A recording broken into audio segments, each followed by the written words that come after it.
He laughed at them and said, वो उनके ऊपर हंसने लगा.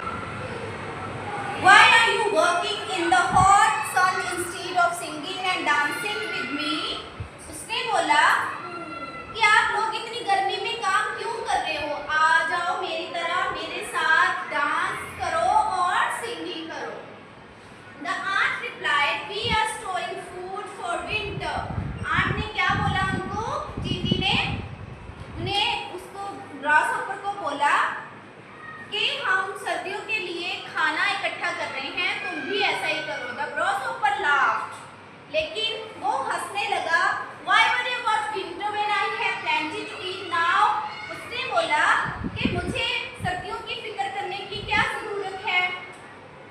Next, the winter come by. The grasshopper could not find food.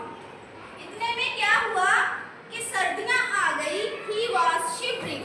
वो ठंड में कांपने लगा और खाने की वजह से भी एक वो भूखा था और ठंड की वजह से कांप रहा था. He then knocked at the door.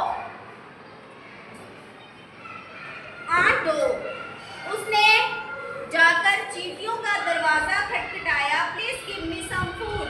उसने बोला कि मुझे कुछ खाने को दीजिए. I am very cold and hungry. मुझे बहुत ज़्यादा ठंड लग रही है और मैं बहुत भूखा हूँ. The ant were kind and let him in. He we work hard in the summer to store food for winter.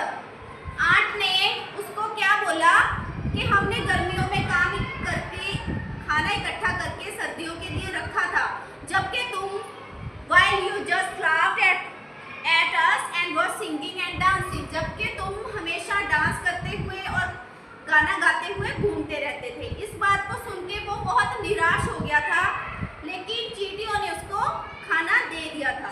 The grasshopper was very sorry and said, I was busy singing and dancing while you working hard.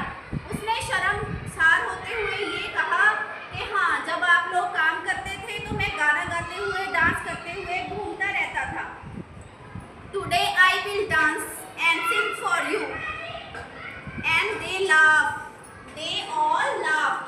उसके बाद उसने बोला कि चलो आज मैं आप सबके लिए गाना सुनाता हूँ और डांस करता हूँ. ये सारा सुन के सारी चींटियाँ और ग्रासहॉपर हंसने लगा. इस कहानी से हमें क्या शिक्षा मिलती है बच्चे?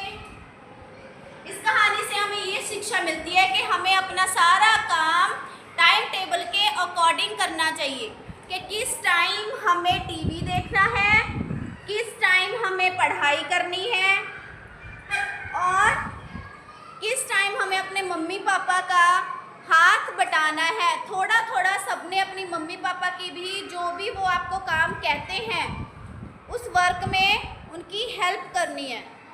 समझ आई आप सब लोगों को? जो बच्चे टाइम टेबल के अकॉर्डिंग वर्क नहीं करते हैं, उनका जब टाइम पढ़ाई का टाइम गुजर जाता है तो उनके मार्क्स कम आते हैं या वो फेल हो जाते हैं तो उनके पास सिर्फ पछतावा होता है. इसलिए टाइम के अकॉर्डिंग वर्क करो, मेहनत करो ताकि तुम अच्छे नंबर ले सको. अंडरस्टूड?